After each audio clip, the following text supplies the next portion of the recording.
ታወቁት ትናንት አንድ ጋዜጠኛ፣ ዛሬ ደግሞ አንድ የዩቲዩብ አሰራጭና ተቺ ተይዘዋል። የሱዳን ጦር ሰራዊትና የሀገሪቱ ፈጥኖ ድራሽ ጦር አዛዦች የገጠሙት ውዝግብ የሀገሪቱን ሰላምና ጸጥታ ጨርሶ እንዳያደፈርሰው አስክቷል። ፈጥኖ ድራሹ ጦር በተለያዩ ከተሞች በሚገኙ ስልታዊ ተቋማትና አካባቢዎች ሰፍሯል። ጦር ሰራዊቱ በአንጻሩ ፈጥኖ ድራሹ ጦር ከንቅናቄው እንዲታቀብ አስጠንቅቋል። ሰሞኑን በተቃውሞ ሰልፍ አመፅና ግጭት ሲታበጡ የነበሩት አብዛኞቹ የአማራ ክልል ከተሞችና ቀበሌዎች ከትናንት ጀምሮ መረጋጋታቸውን የየአካባቢው ነዋሪዎች አስታወቁም። የኢትዮጵያ መንግሥት ዳግም ማደራጀት ባለው እርምጃው የየክልሉ ልዩ ኃይላትን መበተኑ በአማራ ክልል ከፍተኛ ተቃውሞ፣ ቁጣ፣ ውጥረትና አንዳንድ አካባቢዎች ግጭት አስከትሎም ነበረ። በተለያዩ አካባቢዎች በተቀሰቀሱ ግጭቶች ሰዎች ተገድለዋል፣ ቆስለዋልም። የመንግሥት ባለሥልጣናት ተቃውሞውን ለመቆጣጠር በ5 ከተሞች የሰዓት እላፊን ጨምሮ የተለያዩ ገደቦችን ጥለው ነበረ። ጋዜጠኞችም ከስፍራ ስፍራ ተዘዋውረው መዘገብ ተከልክለው ነበረ። የፈረንሳው ዜና አገልግሎት አዣንስ ፍራንስ ፕሬስ ዛሬ የጎንደር፣ የባህር ዳርና የደብረ ማርቆስ ከተሞችን ይህን አረፍተ ነገር አስተካክዬ ደግመዋለሁ።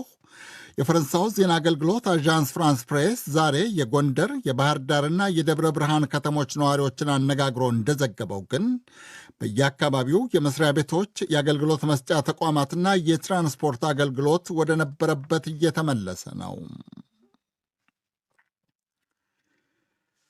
ቡራዩ ፖሊስ ጣቢያ ኦሮሚያ ክልል ከታሰሩ የኦሮሞ ነጻነት ግንባር ኦነግ ባለሥልጣናት መካከል አንዱ በጽኑ መታመማቸውን ፓርቲው አስታወቀ። የኢትዮጵያ መንግሥት በአሸባሪነት ወይም አሸባሪዎችን በመደገፍ ወንጀል የሚጠረጥራቸው 8 የኦነግ ባለሥልጣናት ቡራዩ ፖሊስ ጣቢያ ውስጥ ከታሰሩ ዓመታት አስቆጥረዋል። የኦነግ ባለሥልጣናት እንደሚሉት ጓዶቻቸው እስካሁን የተመሠረተባቸው ክስ የለም። ከእስረኞቹ መካከል የፓርቲው ማዕከላዊ ኮሚቴ አባል አቶ ኬኔሳ አያና ደግሞ በጽኑ ታመው እየተሰቃዩ መሆኑን የፓርቲው ቃል አቀባይ አቶ ለሚገመቹ አስታውቀዋል። እየታመመ በሞትና በመኖር መሀል እየዋለለበት ነው የሚገኝ። በነርቭ እና ሌሎች እንደዚሁም ክሮኒክ የሆኑ በሽታዎች ታሞ ከዚህም ቀደም ሆስፒታሎች ስመላለስ ነበረ። አሁን ደግሞ ከነጭራሹ በነርቭ ተይዞ በሰው ሕግዛና በክራንች ሆስፒታል እየተመላለሰ ነው ያለ። ኦነግ የእስረኞቹ ጠበቆችና ቤተሰቦች ተጠርጣሪዎቹ ያለ ፍርድ ቤት ውሳኔ መታሰራቸውን ሕገ ወጥ በማለት መንግሥትን ይወቅሳሉ። የኦሮሚያ ክልል ፖሊስ ኮሚሽነር ጄኔራል አራርሳ መርዳሳ ግን በቁጥጥር ስር የሚገኙት ሰዎች የኢትዮጵያ መንግሥት ኦነግ ሸኔ በሚል ስያሜ በአሸባሪነት ከፈረጀው አማጺ ቡድን ጋር ግንኙነት ያላቸው ናቸው ይላሉ። ሲያዝ ኦነግ ነኝ የሚል ሲለቀቅ ደግሞ ሸኔ ሆኖ ህዝቡን የሚያፈናቅል ህዝቡን የሚያፋይ በህገ መንግስቱ ደግሞ በሀገሪቱ ህግ አውጪ አካል በፓርላማ የሽብርተኛ ነው ተብሎ የተፈረጀው ኃይል ውስጥ የሚንቀሳቀሱ ሰዎች ደግሞ ሽብርተኛ ነው፣ ሽብርተኛ በዛው ስርዓት ይዳኛል። የአዲስ አበባ ወኪላችን ስዩም ጌቱ እንደዘገበው የኢትዮጵያ የሰብአዊ መብቶች ኮሚሽን ከዚህ ቀደም ባወጣው መግለጫው የኦነግ ባለሥልጣናት ያለ ፍርድ ቤት ውሳኔ መታሰራቸውን አስታውቆ ነበረ። የኢትዮጵያ መንግሥት የግል ጋዜጠኞችን፣ የማኅበራዊ መገናኛ ዘዴ አሰራጮችን፣ ተቺዎችንና የፖለቲካ አቀንቃኞችን ማሰሩን እንደቀጠለ ነው። ዛሬ ኢትዮ ሰላም የተሰኘው የዩቲዩብ ቻናል መስራችና የፖለቲካ ተቺ ቴዎድሮስ አስፋው መታሰሩን ቤተሰቦቹ አስታውቀዋል። የቴዎድሮስ ቤተሰቦች እንዳሉት በጸጥታ ኃይላት ትፈለጋለህ ተብሎ ከቤቱ ከመወሰዱ ውጪ ቴዎድሮስ የተያዘበትን ትክክለኛ ምክንያት አያውቁም። ትናንት የኢትዮጵያ ራዲዮና ቴሌቪዥንን ጨምሮ በተለያዩ መገናኛ ዘዴዎች ሲሰራ የነበረው ጋዜጠኛ ዳዊት በጋሻው ባህር ዳር ውስጥ መታሰሩ ተነግሯል። የዳዊት ባልደረቦችና ጓደኞች እንዳስታውቁት ጋዜጠኛው ከአዲስ አበባ ወደ ባህር ዳር የሄደው የሚሰራበት ቁሳቁስ በመዘረፉ ለእረፍትና እርዳታ ለማሰባሰብ ነበረ። የኢትዮጵያ መንግሥት ጸጥታ አስከባሪዎች ባለፉት 2 ሳምንታት ውስጥ 6 ጋዜጠኞች፣ የማኅበራዊ መገናኛ ዘዴ ሠራተኞችና የፖለቲካ ተቺዎችን አስረዋል። ሱዳን ፈጥኖ ድራሽ ጦር ርዕሰ ከተማ ካርቱምን ጨምሮ በተለያዩ ከተሞችና ስልታዊ አካባቢዎች መስፈሩን እንዲያቆም የሀገሪቱ ጦር ኃይል አስጠነቀቀ። ለወትሮው ተደጋግፈው የሚሰሩ የሚባሉት በሱዳን መከላከያ ጦር ኃይልና በፈጥኖ ደራሹ ጦር አዛዦች መካከል ያለው ልዩነት ከጊዜ ወደ ጊዜ እየሰፋ ነው።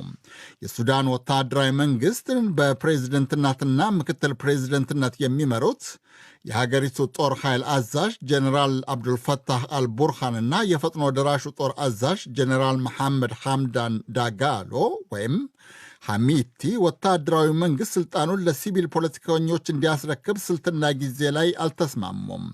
የሁለቱ ጀኔራሎች አለመግባባት የመንግሥትነቱን ሥልጣን ለሲቪል ፖለቲከኞች ለማስረከብ የተደረገውን ስምምነት ገቢራዊነት አደናቅፎታል።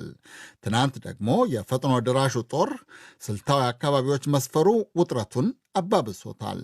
የሱዳን ጦር ኃይል ቃል አቀባይ ብሪጌዲየር ጀኔራል ነቢል አብዱላህ ፈጥኖ ደራሹ ጦር አደብ እንዲገዛ አስጠንቅቀዋል። እነዚህ ወታደራዊ ንቅናቄዎችና ሰፈራዎች በሙሉ የፈጥኖ ደራሹ ድጋፍ ሰጪ ሰራዊት ኃላፊነትና ምግባር አይደለም። እርምጃው ሕገወጥና የጸጥታ ኮሚቴውን መመሪያ የሚቃረን ነው። ፈጥኖ ደራሹን ጦር በተለያዩ አካባቢዎች የማስፈሩ ንቅናቄ መቀጠሉ ውጥረቱንና ክፍፍሉን ይበልጥ ያባብሷል፣ የአገሪቱን ሰላምና ጸጥታም ያናጓል። ሁለቱን ጄኔራሎች ለማስታረቅ የተለያዩ ወገኖች እየጣሩ መሆኑ ተዘግቧል።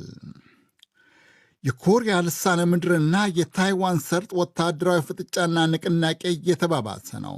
ሰሜን ኮሪያ ዛሬ ጠዋት ምናልባት ከዚህ ቀደም ካላት ሚሳይሎች ሁሉ በጣም ዘመናዊና አደገኛ አህጉር አቋራጭ ሚሳይል ወደ ጃፓን ባህር ተኩሳለች። ኮሚኒስታዊቱ ሀገር ዛሬ የተኮሰችው ሚሳይል ከዚህ ቀደም ከምትተኩሳቸው ሁሉ በቀላሉ የሚንቀሳቀስ ከምድርና ከባህር ሰርጓጅ መርከቦች የሚወነጨፍ በአጭር ጊዜ የሚተኮስና ለጠላት እይታ በቀላሉ የማይጋለጥ ነው ተብሏል። እንደተጠበቀው ደቡብ ኮሪያ፣ ጃፓንና ዩናይትድ ስቴትስ የሰሜን ኮሪያ እርምጃን አውግዘውታል። ለአጸፋ እርምጃ እያስጠነቀቁም ነው። ሚሳይሉ በራሷ በሰሜን ኮሪያ የባህር ክልል መውደቁ በተሰማ በሰዓታት ልዩነት ውስጥ የዩናይትድ ስቴትስና የጃፓን የጦር ጀቶች በአካባቢው የውጊያ ልምምድ አድርገዋል። ቻይና በበኩሏ ሁሉም ወገኖች ወታደራዊ ፍጥጫውን ከማባባስ እንዲታቀቡ ጠይቃለች። ለውጥረቱ መባባስ ግን የቻይና ውጭ ጉዳይ ሚኒስቴር ቃል አቀባይ ዋንግ ዌን ቢን እንዳሉት ተጠያቂዋ ዩናይትድ ስቴትስ ናት። በልሳነ ምድሩ የከፋው የአሁኑ ዙር ውጥረት የራሱ ምክንያት አለው። የዩናይትድ ስቴትስ ጦር በአካባቢው የሚያደርገው የውጊያ ልምምድና ስልታዊ ጦር መሳሪያ ማስፈሩ በግልጽ የሚታወቀው ምክንያት ነው። ቻይና ሁሉም ወገኖች ግፊትና ፍጥጫውን አቁመው ውጥረቱን ያረግባሉ የሚል ተስፋ አላት። በተለይ ዩናይትድ ስቴትስ የሰሜን ኮሪያን ስጋት ለማስወገድና ውጥረቱን ለማርገብ የሚረዳ ውይይት ዳግም እንዲደረግ ኃላፊነት የተሞላበት ተጨባጭ እርምጃ መውሰድ ይገባታል። በሌላ በኩል ቻይና ያፈነገጠች ግዛት የምትላት የታይዋን ፕሬዚደንት ጻይ ኢንግዌን በቅርቡ ዩናይትድ ስቴትስን መጎብኘታቸውን በመቃወም የቻይና የባህርና የአየር ኃይል ጦር በታይዋን ሰርጥ አካባቢ የሚያደርገውን የውጊያ ልምምድ እንደቀጠለ ነው። የታይዋኗ ፕሬዚደንት ባለፈው ሳምንት በዩናይትድ ስቴትስ ያደረጉት ጉብኝት ይፋዊ አይደለም ቢባልም ከአሜሪካው የሕግ መምሪያ ምክር ቤት አፈ ጉባኤ ከኬቪን ማካርቲ ጋር ተወያይተዋል። ዩናይትድ ስቴትስ ለታይዋን ጠንካራ ድጋፍ መስጠቷን እንደምትቀጥል ማካርቲ ለታይዋኗ መሪ ቃል ገብተውላቸዋል። ቻይና ጉብኝትና ውይይቱ ቤጂንግና ዋሽንግተን ከ1970ዎቹ ጀምሮ ያደረጓቸውን ስምምነቶች የሚጥስ በማለት ተቃውማለች። ጦር ኃይሏም አውሮፕላን ተሸካሚ መርከቦች፣ ጀቶችና አነስተኛ ጀልባዎች የተሳተፉበት የውጊያ ልምምድ እያደረገ ነው። ታይዋን ከእና ወደ ታይዋን የሚበሩ ወይም የሚቀዝፉ አውሮፕላኖችና መርከቦች የቻይና ጦር በሚለማመድበት አካባቢ እንዳይበሩና እንዳይቀዝፉ ዛሬ አስጠንቅቃለች። ቻይና በቅርቡ ታይዋንን በጎበኙት በዩናይትድ ስቴትስ ምክር ቤት የውጭ